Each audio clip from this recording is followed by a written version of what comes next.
TV रख के पास पागल हुई सास।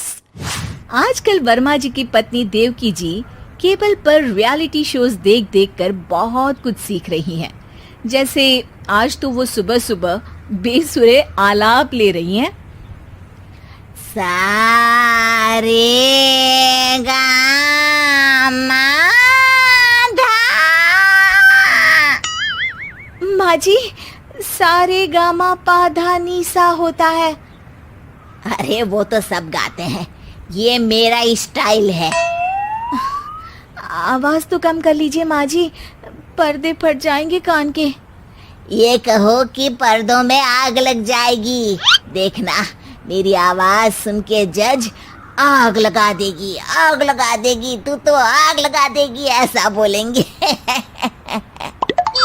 सरिता वहां से परेशान होकर चली जाती है और सास रियाज जारी रखती है। सारे गाओ, सारे नाचो। तभी बाबूजी दुकान से लौटते हैं। अरे देवकी, क्यों तानसेन बनी हुई है? कान से खून निकालोगी क्या? अरे क्या हुआ, रियाज तो करने दो मुझे। इसको रियाज बोलते हैं? ऐसा लग रहा है जैसे घोड़े हिना रहा है। घोड़े पे बैठ के ही बम्बई जाऊंगी मैं तो, जब जज साहब कहेंगे कि देवकी तुम मुंबई आ रही हो। जज साहब, वो अदालत वाले?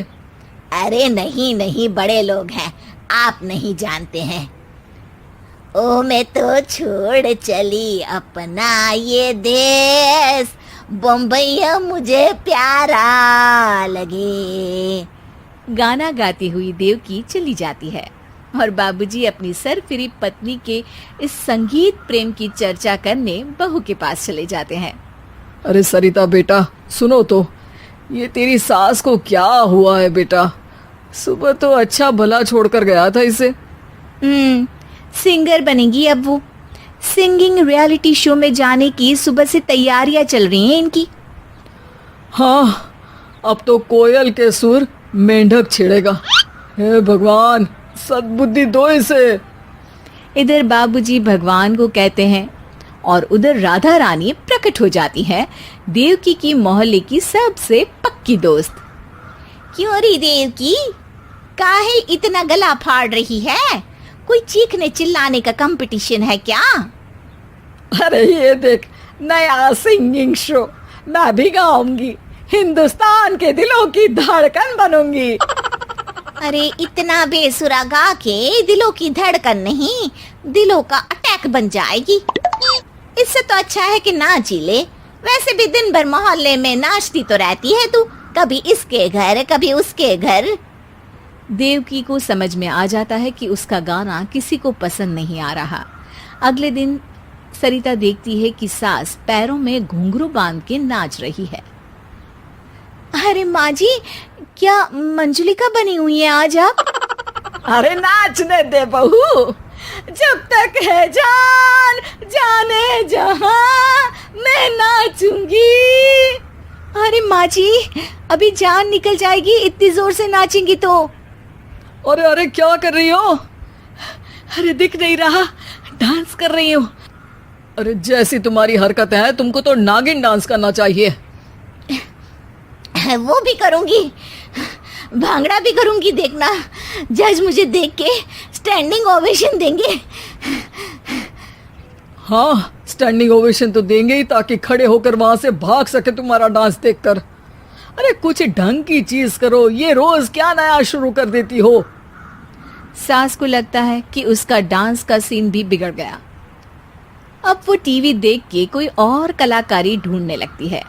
तभी उसे टीवी पर खतरों के खतरनाक खिलाड़ी शो दिखता है, जिसमें लोग अलग अलग स्टंट करते हैं। बस देवकी को नया काम मिल जाता है। अगले दिन सुबह देवकी डंबल लेकर कसरत करने लगती है। माँ जी, ये क्या कर रहे हैं आप? अरे खली जैसे बनकर खलबली मचा दूंगी। कल मैंने खतरों के खतरनाक खिलाड़ी देखा, और सोच लिया कि मुझे वही जाना है। हाँ बस। तभी वहाँ बाबूजी भी आ जाते हैं। अरे इतना भारी डंबल, अरे गिर मत जाना कहीं लेकर। अरे चुप करो, तुमसे कुछ नहीं होता इसका मतलब ऐसा नहीं कि मुझसे भी कुछ नहीं होगा। मैं तो खतरों के खतरनाक खिलाड़ी में जाने वाली हूँ। हाँ मैं तो इस शो में तभी गया था जब तुमसे शादी हुई थी। तुमसे शादी करना भी खतरों के खतरनाक खिलाड़ी में जाने से कम थोड़ी ना है। अब चुप भी रहिए। अरे बहू, वो भारी वाला डंबल उठा कर ला तो। अरे नाना माँ जी, आप संभाल नहीं पाओगी। अरे मैंने टीवी में देखा था, एक आदमी कार उठा लेता है, इतना तो मैं उठा ही सकती हूँ ना। बहू घबराते हुए भारी वाले डंबल माँ के हाथ में दे देती है। जैसे ही माँ दोनों हाथ ऊपर करती है, पूरे शरीर का बैलेंस बिगड़ जाता है और वो पीछे की तरफ गिर जाती है। डंबल जाकर टीवी में लगता है और टीवी फूट जाती है। माँ जी, उठिए माँ जी। बाबूजी बहुत तेज हंसने लगते हैं। बाबा बाबा, टीवी और बीवी दो टेंशन थे मेरे, आज एक कम हो ही गया। बहू भी सास को उठाते उठाते इस बात पर ताली बजाकर हंसने लगती है और देवकी फिर से गिर जाती है। और इस बार देवकी भी अपनी बेवकूफी पे हंसी रोक नहीं पाती।